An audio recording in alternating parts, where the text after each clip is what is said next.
મારું નામ શૈલેષભાઈ ધનજીભાઈ દેસાઈ, રાજકોટ શ્રી ઉમિયાજી મંડપ ડેકોરેશન છે.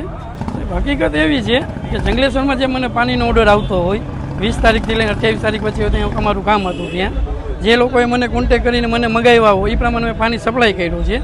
અને જે વાત ભાવની આવે છે તો ભાવ મારો આરસી પ્રમાણે છે.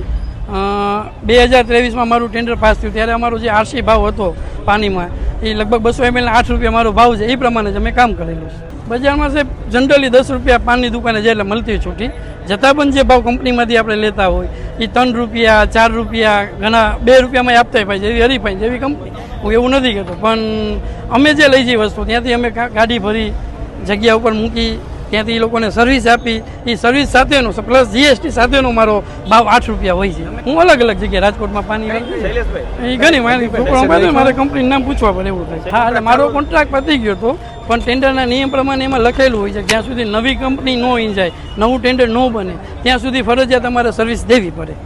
એટલે નવું ટેન્ડર એ ટાઈમમાં પડ્યું નહોતું અને નવા ટેન્ડરની પ્રોસિજર ચાલુ હતી. અત્યારે પડી ગયું છે, હવે લગભગ સમથિંગ 8 અઠવાડિયા કે 15 દિવસમાં ફેરફાર આવશે. જે અમારા વિભાગમાં ગોટાળા થયા નથી મને જે એવું એનું, કારણ કે હું કોર્પોરેશનમાં છેલ્લા લગભગ 4 વર્ષથી છું, પણ એવી કોઈ વસ્તુ નથી કે એમાં ગોટાળા થયા હોય. જનરલી એજન્સીનું શોષણ થાય છે. હું કહું છું તમારી મીડિયા સર, અમારું શોષણ થાય છે. અમારા બિલ પેન્ડિંગ ઘણા બધા છે. કમિશનરો ફરી જાય, બિલ લઈ જાય એમને એમ. આ તમે જેમ કીધું એમ તાત્કાલિક બિલ ના ગયું હોય, કોઈ સાહેબ રજા ઉપર સહી ન થઈ હોય, ત્યારે કોઈ બીજી વસ્તુથી પહેલાં અમારું થાય. અમારા બિલ નથી ઘણા પણ બાકી, અમારી પાસે લિસ્ટ પણ છે, પણ અંદર ખોટું થાય એવું હજી સુધી અમે જોયું નથી ને થયું નથી. આ બિલ ચૂકવાઈ ગયું છે?